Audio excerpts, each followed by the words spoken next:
El problema de la organización de nuestra convivencia sobre el territorio se ha venido planteando sobre la base del modelo económico-social vigente o sin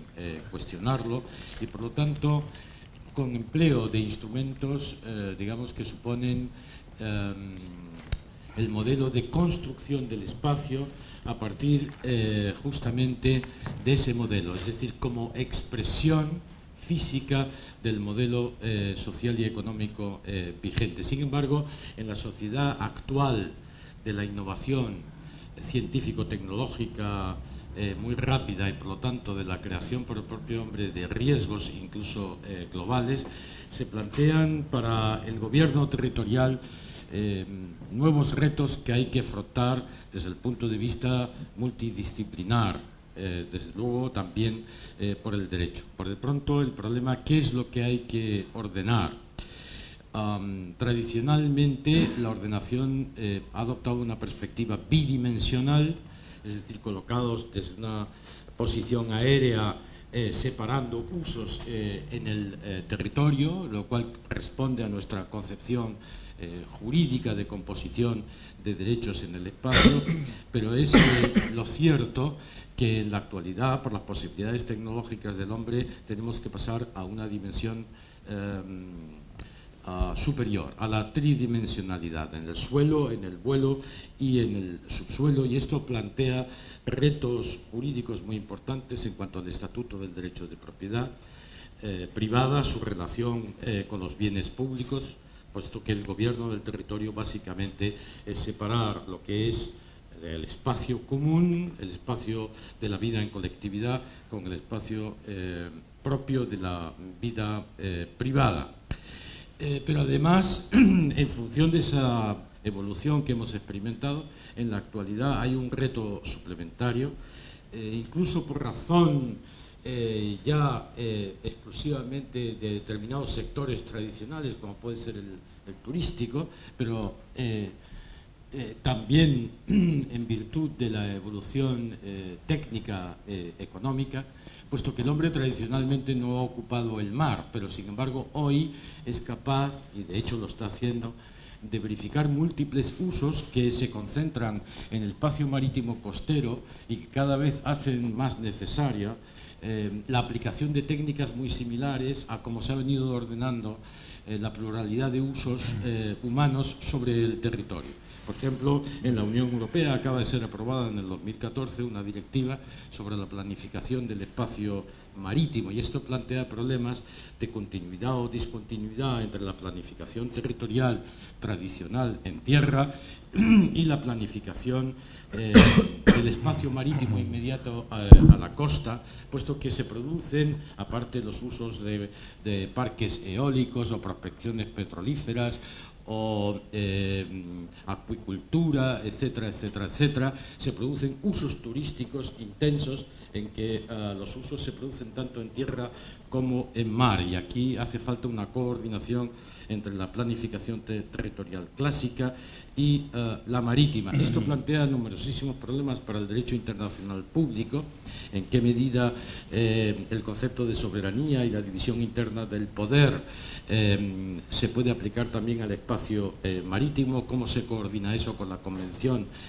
Internacional del Derecho del Mar y cómo regula la soberanía interna de los estados, y también plantea retos para la distribución interna y la organización del poder de los estados en cuanto a las demarcaciones. Los municipios tienen jurisdicción solo hasta la tierra o también al espacio costero inmediato, o las provincias o los estados. Esto en cuanto a la primera pregunta. La segunda, ¿cómo hay que ordenar eso? Sabemos qué tenemos que hacer, pero ¿cómo hay que realizarlo? Aquí tenemos un problema tradicional e histórico de la humanidad, que es la tensión del campo de la ciudad, que hoy en día es mucho más grave que nunca por razón de nuestra perspectiva actual, que es la de la sostenibilidad, básicamente a partir de los años 70 del siglo XX. En Europa, justamente por ello, la política tradicional, la llamada PAC, la política de agricultura, del mundo rural ha sufrido una revolución importante desde el concepto del desarrollo sostenible también del mundo rural. Hoy las necesidades de encontrar un nuevo equilibrio en la relación del hombre con el territorio hacen que sea un objetivo prioritario la fijación de la población en el campo para la preservación de los valores esenciales, y por lo tanto esto hace falta un nuevo concepto de construcción del mundo rural, con equipamientos, servicios y posibilidades de desarrollo individual y social específicos, y esto comprende también incluso una política de justa distribución de beneficios y cargas entre los urbanitas y los habitantes del mundo rural. Esto, trasladándolo a los instrumentos del gobierno del territorio, suscita cuestiones como la tensión de la integralidad, perspectiva integral o perspectiva sectorial de las políticas sectoriales de los instrumentos del gobierno del territorio, cómo se inserta la evaluación ambiental en estos instrumentos, que plantea problemas jurídicos verdaderamente trascendentes de gobernanza, podemos hablarlos en su caso, cómo en el seno de esa evaluación ambiental se logra un equilibrio entre la preservación de los equilibrios ecológicos y el orden económico-financiero del crecimiento económico, lo cual tiene repercusiones en cuanto a la construcción del poder público, a los efectos de la cooperación y la coordinación entre las distintas instancias territoriales, con incidencia muy acusada en cuanto al autogobierno local, evitando justamente los procesos de separación entre las instancias territoriales que plantean zonas de fricción para el funcionamiento de las políticas públicas, que es muy grave. Y en definitiva, cuando nos referimos al espacio urbano, plantea la disyuntiva radical de cómo podemos cambiar nuestros instrumentos económicos y jurídicos actuales, focalizados enteramente hacia la producción de nueva ciudad, para que el foco se centre en digamos, lograr una calidad de vida sostenible económica y ambientalmente en las ciudades consolidadas. Bien, tercer gran problema que yo plantearía es qué tipo de ordenación. Sabemos qué tenemos que hacer, cómo, básicamente. Ahora, qué tipo de ordenación debemos establecer. Desde los años 70, como he dicho antes, se viene planteando como gran principio inspirador de toda política de ordenación económico-territorial el del desarrollo sostenible, que es casi un oxímoron, porque toma el desarrollo, lo que es la idea económica del crecimiento, y por otro lado la sostenibilidad, que es un concepto ecológico. Pero tenemos que intentar darle contenido y, por tanto, ir, como dice, por ejemplo, el Tribunal Constitucional Español, a una armonización de las exigencias del orden de valores económico y del orden de valores medioambiental. Pero esto nos lleva a problemas políticos, económicos y jurídicos relacionados con la cuestión clásica de la justicia conmutativa u horizontal en las relaciones jurídico-privadas y el papel del Estado vertical en la justicia distributiva, tanto intrageneracional entre la comunidad de vivientes en el presente, como intergeneracional, cómo debemos tratar en nuestro mundo a los efectos de dejar a las generaciones sucesivas algo que les permita una calidad de vida similar, si no mejor. Aquí se plantean problemas clásicos de la tensión entre la libertad y la igualdad. Yo no voy a entrar en esto, pero es evidente que los planteamientos filosóficos más recientes intentan, sobre la base del planteamiento de John Rawls, procedimentalizar las cuestiones, los problemas de justicia, y por ejemplo podemos señalar los planteamientos, bueno, aparte de digamos los extremos de los libertarios como Hayek o de los igualitaristas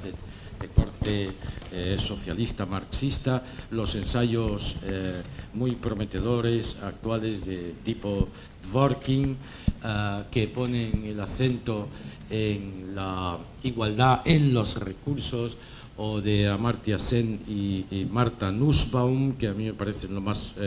prometedores, que sobre la base del concepto de capacidad lo que intentan es un equilibrio entre la libertad y la igualdad sobre la base de la colocación de las personas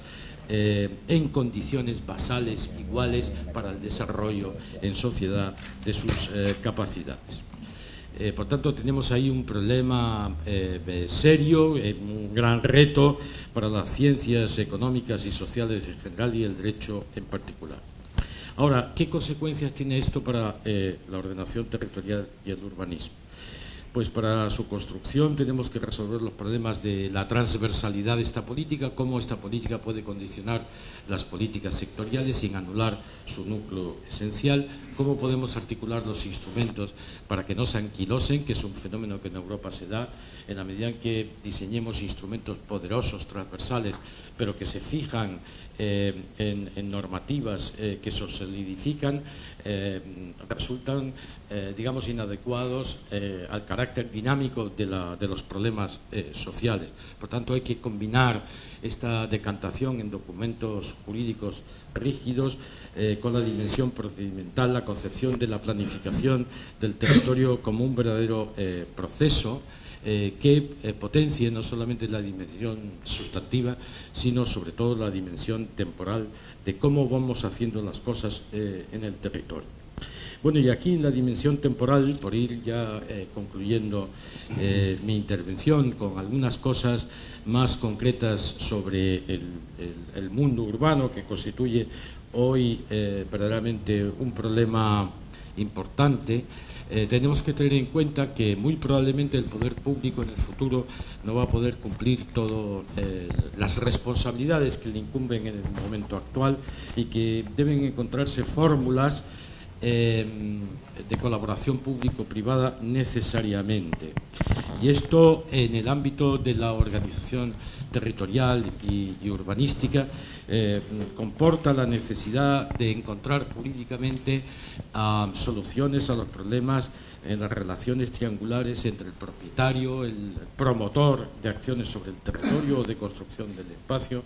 y las administraciones públicas, el poder público.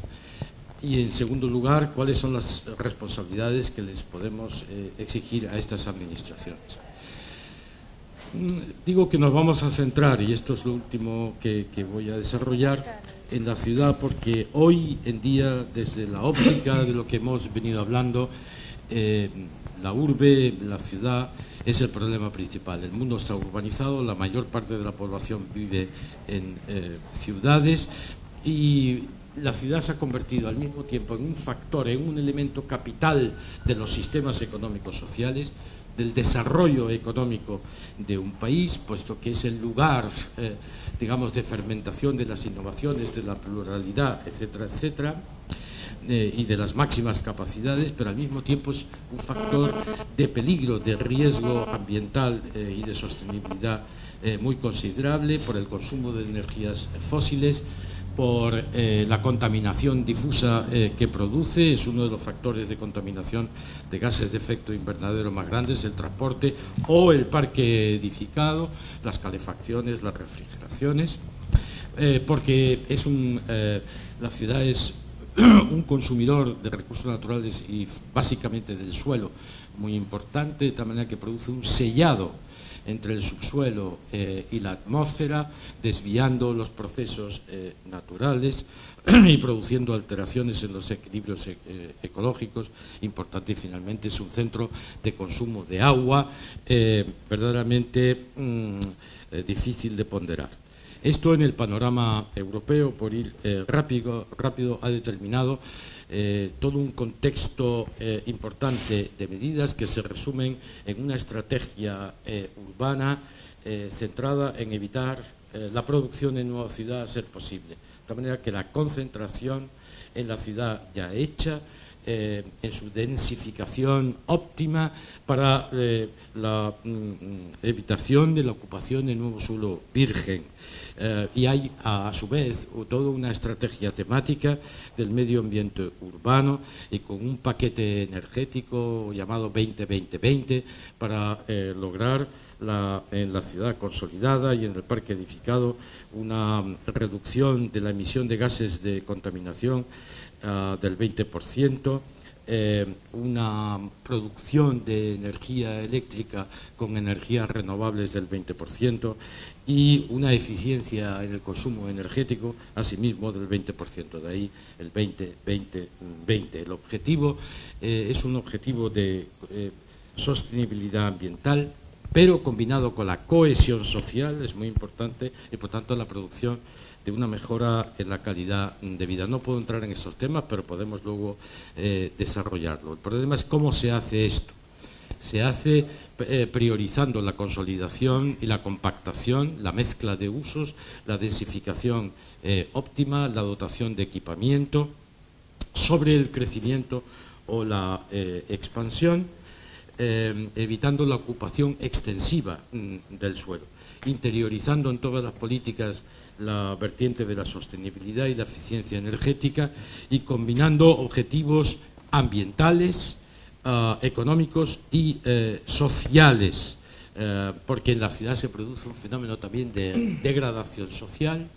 que es al mismo tiempo física, barrios degradados y una marginalización social, paro, desempleo, etcétera, etcétera, que requieren políticas combinadas. Bueno, ¿qué se ha hecho? Pero voy a poner el ejemplo muy rápido, con esto termino, de técnicas. Voy a intentar sintetizar qué se ha hecho en Europa. Básicamente la última gran ley se ha producido en España, que es de 2013, que justamente se llama de rehabilitación, regeneración y renovación urbanas, y descansan, digamos, en una política de responsabilización del poder público por la situación de la vida en la urbe, al mismo tiempo una transformación del estatus del propietario, intensificando el contenido y alcance del deber de conservación de los edificios, que puede llegar al 50% del coste de reposición de un edificio, y estableciendo una serie de medidas de engradación sucesiva según cuál es la situación urbana. Cuando se mira el edificio en concreto, se debe evitar su deterioro mediante la exigencia del deber de conservación al propietario de manera periódica, lo cual se instrumenta a través de una técnica que se llama el informe de evaluación de edificios, con una periodicidad mínima de 10 años, que comporta para el propietario el deber de realización de las obras de actualización en función de la evolución científico-técnica del estándar de cómo debe ser el edificio en equipamiento, etcétera, de servicio, etcétera, etcétera. Digo que resulte de esa evaluación periódica de su situación. Cuando la situación ya es peor, entonces entran en funcionamiento técnicas de rehabilitación, en donde al deber de conservación se va añadiendo acciones públicas de fomento, de facilitación y apoyo. Y finalmente, cuando la situación ya afecta no solamente a un edificio concreto, sino a un conjunto de edificios y al tejido urbano, es decir, a un barrio que está degradado, que tiene situaciones de infravivienda, que tiene situaciones de paro o desempleo o de marginalidad, etcétera, etcétera, por deslocalización de industrias, por múltiples factores que se hayan podido producir. Entonces, la Administración puede imponer medidas, paquetes de acciones mediante planes y programas que implican la rehabilitación de los edificios y la regeneración del tejido urbano, creación de espacios libres, de equipamiento para la ciudad, zonas verdes, centros culturales, centros de la tercera edad,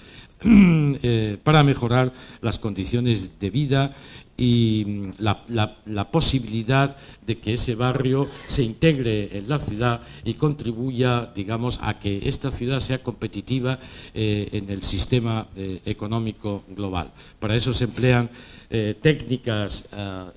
digamos, que son urbanísticas generales. Básicamente, además, se ha producido una modificación muy relevante del estatuto jurídico privado de las comunidades de propietarios en cuanto a las cargas que tienen que asumir inquilinos, propietarios de vivienda, la comunidad sobre los elementos comunes de un edificio de viviendas conjuntas. Se ha diseñado una nueva figura de los llamados complejos inmobiliarios, en la línea de lo que yo decía al principio en cuanto a la relación entre propiedad privada o espacios privados y espacios públicos, de suerte que cabe que el dominio público se produzca en vertical, en el subsuelo o en el vuelo dentro de un mismo edificio, para multiplicar las posibilidades de equipamiento dentro de la ciudad. Se permite que las empresas energéticas, por ejemplo, a los efectos de aplicación de medidas de eficiencia energética en los edificios, intervengan, e incluso financiando operaciones de rehabilitación de edificios, a cuyo efecto a su vez se les permite a las comunidades de propietarios gran capacidad jurídico-privada a los efectos de entablar relaciones hipotecarias o de crédito con los bancos o de establecimiento de contratos, por ejemplo, de cesión. Si un propietario no tiene dinero para hacer las obras de rehabilitación, puede perfectamente entregar a una empresa energética la explotación durante X tiempo de su vivienda hasta el pago de la deuda, y la empresa financia totalmente las obras, y como eso hay multitud de figuras contractuales diversas, pero en general a todos esos sujetos se les coloca dentro de un sistema institucional que hace obligatoria la totalidad de operaciones de rehabilitación y de regeneración del tejido urbano, en un sistema de equidistribución o justa distribución de los beneficios y cargas bajo control público. Y solamente me resta mencionar, porque esto es un paso muy rápido, que todo esto naturalmente comporta, es una cosa convulsa, puesto que si hay operaciones que es la dificultad de operar en el tejido urbano existente, como la propiedad está muy dividida, se afecta a muchas familias que tienen, obviamente, mientras se están rehabilitando el edificio o el barrio, que tienen que encontrar otro alojamiento. Entonces se obliga, bien sea si es una acción de iniciativa pública o si es un promotor privado, a que mientras dura la operación a realojar a los inquilinos en sitios cercanos, y luego derecho de retorno cuando termina la operación con entrega de una vivienda sustitutiva. A su vez se le facilita a la administración esta financiación, estableciendo un principio que quiebra, digamos, la regulación general del instituto expropiatorio, en el sentido de que si la administración no tiene dinero, digamos, en cash para pagar, presupuestario, puede imponer a los propietarios, con unas reglas determinadas acerca de las medidas y calidades de la vivienda a entregar, el pago en especie de la expropiación. O sea que se expropia la vivienda y se vuelve a entregar una vivienda una vez terminada, y esto supone el pago del precio expropiatorio. Nada más. Muchas gracias.